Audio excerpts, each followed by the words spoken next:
జై శ్రీరామ్. అందరికీ నమస్కారం. వెల్కమ్ టు న్యూస్ అఖండ. నేను మీ కస్తూరి శ్రీధర్. మిత్రులారా, ఎంకే స్టాలిన్, ఈయన గారి పూర్తి పేరు వచ్చేసి ముత్తువేలు కరుణానిధి స్టాలిన్ అన్నమాట.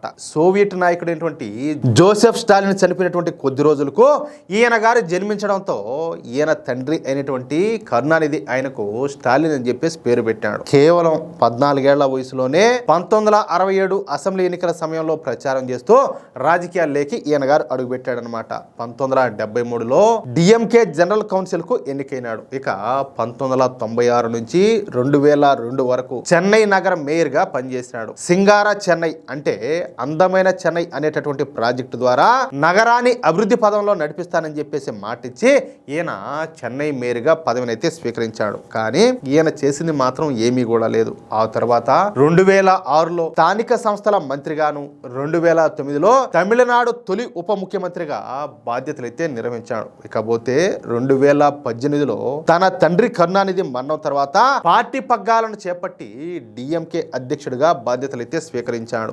2021 తమిళనాడు అసెంబ్లీ ఎన్నికల్లో డిఎంకే నేతృత్వంలోని కూటమి గెలవడంతో ఇక తమిళనాడుకు ముఖ్యమంత్రిగా బాధ్యతలను అయితే చేపట్టినాడు. ఇక అప్పటి నుంచి ఈయన గారు హిందువులకు వ్యతిరేకంగా నిర్ణయాలు తీసుకోవడం ప్రారంభించాడు. ఏ విషయంలోనైనా సరే హిందువులకు వ్యతిరేకంగానే ప్రవర్తిస్తా ఉన్నాడు. హిందూ దేవాలయాలను పట్టించుకోవడం మానేస్తాడు. అదేమయ్యా అంటే అసలు సిద్ధాంతమే లేనటువంటి ద్రవిడ సిద్ధాంతం అంటూ సంకలు ఎగరేస్తా ఉన్నాడు. ఇక ఈ స్టాలిన్ కుమారుడైనటువంటి ఉప ముఖ్యమంత్రి ఉదయనిధి స్టాలిన్ మన సనాతన ధర్మాన్ని డెంగ్యూ అలాగే మలేరియా వంటి వ్యాధులతో పోల్చి దానిని నిర్మూలించాలని చెప్పి చేసిన వ్యాఖ్యలు చెప్పాలంటే పెద్ద దుమారాన్నే రేపినాయి. అంతేకాకుండా ఆక్రమణల తొలగింపు పేరుతో కొన్ని హిందూ దేవాలయాలను అత్యంత దారుణంగా కూల్చేసినాడు. అయోధ్య రామ మందిర ప్రాణ ప్రతిష్ఠ సమయంలో తమిళనాడులోని దేవాలయాల్లో ప్రత్యేక పూజలు అలాగే అన్నదాన కార్యక్రమాలు నిర్వహించకుండా దేవాలయాలపైన ఆంక్షలు విధించాడు. చూడండి ఎంత కండకావరమో.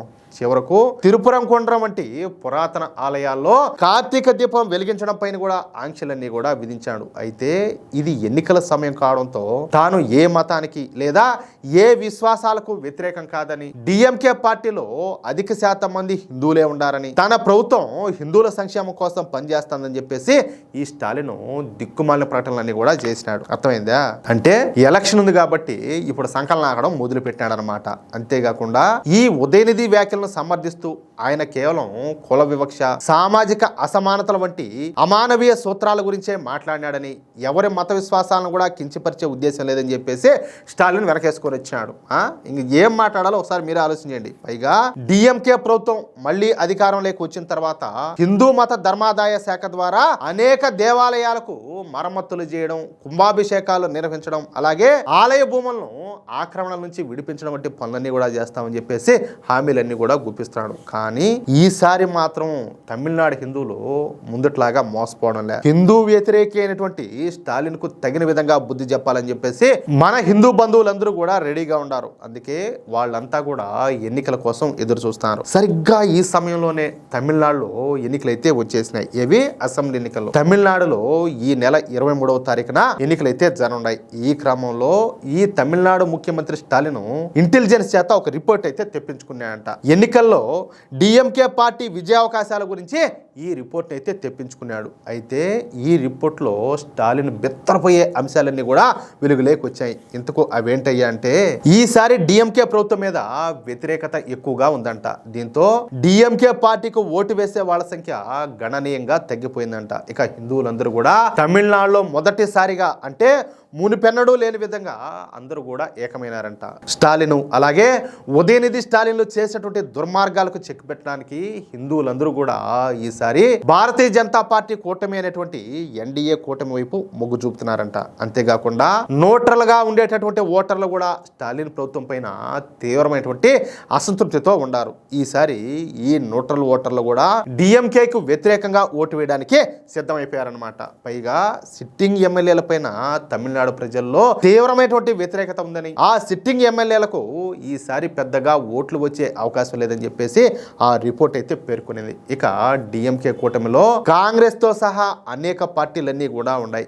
ఈ పార్టీలన్నీ కూడా వీక్ క్యాండిడేట్లను ప్రకటించడంతో వాళ్ళ గెలుపు అవకాశాలు కూడా చాలా తక్కువగా ఉన్నాయని ఈ రిపోర్ట్లు అయితే వెల్లడైందనమాట. ఆఖరుగా జోసెఫ్ విజయ్ స్థాపించినటువంటి టీవీకే పార్టీ డిఎంకే పార్టీ యొక్క గెలుపు అవకాశాలను బలంగా దెబ్బ కొడుతుందంట. టీవీకే పార్టీకు 15% ఓట్లు వచ్చే అవకాశం ఉందని, ఆ ఓట్లలో 90% ఓట్లు డిఎంకేకు చెందినటి అని, డిఎంకే సాంప్రదాయ ఓటర్లలో అధిక శాతం మంది ఈసారి టీవీకే పార్టీకు ఓటు వేయనున్నారని చెప్పేసి ఈ ఇంటెలిజెన్స్ రిపోర్ట్ లో తెలిసొచ్చిందనమాట.